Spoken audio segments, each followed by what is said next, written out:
This map right here has ISO lines showing atmospheric pressure or barometric pressure. They're called isobars, and this is really going to drive wind. Okay, so I'm going to put the highs and the lows in there. So this will be the high pressure because it's the higher numbers here, and low pressure. And basically, wind is the movement of air from areas of high pressure to areas of low pressure. Nature is always moving towards a state of equilibrium, and if it's high here and low here, the only way it could ever be equal is if it goes from high to low, which is what it does.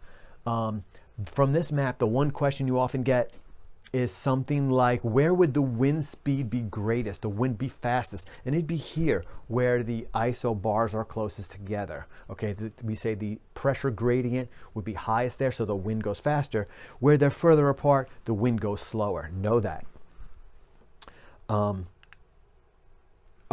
I do want to say this. The wind does not go, though it is moving this direction, it does not go perfectly straight. Okay, because there's more to it than that. Because of Earth's rotation, the winds get curved. So what you see here is if this would be high and this would be low and the wind needs to go this way to be in equilibrium, it actually gets curved because Earth is rotating. This is called the Coriolis effect, and it's caused by the Coriolis force, and it's the curving of winds due to Earth's rotation. So there's more to it than that. While we're on the Coriolis effect, I do want to point out that this is often used, this curvature of winds on Earth is often used as proof that Earth rotates, a piece of evidence of Earth's rotation. So that can be often on tests, that question, so know that. In addition, there are some other pieces of evidence of Earth's rotation. We're going like two different units here, but that's okay while we're on it. Star trails are another piece of evidence that Earth is rotating. If you did a time lapse towards the northern sky, this would be Polaris, and you'd see the path of the star would go along that path, and that proves Earth rotates as well, as does this, the Foucault pendulum. Also, piece of evidence that Earth rotates, know those, commonly on the Regents exam.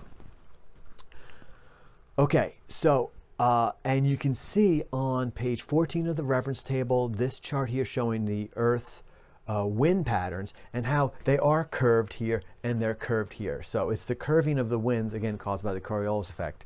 And that's why they don't go perfectly straight like that. So what that means is as air goes out of a high into a low, again, it doesn't go straight, it gets curved in this manner here, which is clockwise. And at a low pressure, they go into a low, and the curve happens to be counterclockwise. And again, this is because of the Coriolis effect. Now, that's something you need to know. Winds go out of a high clockwise into a low counterclockwise. Can be challenging. So I do have a way to help you remember that. And it's this. The clock is high, the counter is low. So in a typical classroom, the clock is high on the wall, and the lab counter is low. Clock is high, counter is low. Right? Great phrase. I did not come up with that phrase. I wish I did. But when someone told me that, I was like, oh my God, that's great. That's a great way to know it. So that should really help you because these are often on the Regents exam and on tests. So on a map, this is basically what you have. It comes out of a high and it goes into a low pressure like this. So just to show it on a weather map, because that's really where we're going. Reading weather maps, kind of interpreting them, is sort of one of the main goals. If you can do that, you can kind of answer any questions about it that get thrown at you. So that's really what we're after here. As the wind goes from high to low and moves around, it kind of pushes air masses around. So let's talk about air masses a bit. So air masses are these big, we call them big parcels of air. They're actually like hundreds of miles across.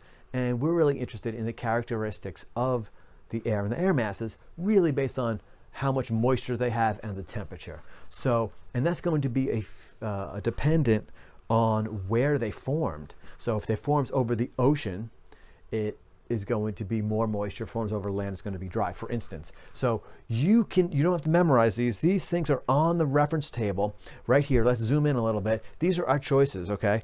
And they're noted by lowercase then capital. And our choices for the first one, continental, is going to be form over land or dry. And maritime means they formed over the ocean, so they should have more humidity, possibly bringing more precipitation. And then for temperature-wise, we have three choices. Arctic, we don't use Arctic that much really. That's really far north. So it's really polar and tropical are the ones that we see the most. So let's try to fill these in. Now, I don't think that someone can look at the circle and just go right to it, so you tend to do it this way. Let's look at number 1 here, and the first question you want to ask, is it over water or over land? It's over water, so it's going to get an M in front for maritime. And then the question is it tropical down near the equator in the tropics, okay? Or is it polar closer to the poles? Well, it's not near the tropics, so it's going to be polar. So that first one's going to be maritime polar. You just do it that way, kind of systematically break it down. Really helps. Let's do number 5 next. Number 5 is a form over land or over water? Well, it's over land, so it's going to be C for continental. And is it tropical, polar, or Arctic? Well, it is in the tropics down here, so it's going to be tropical. So continental, tropical, CT.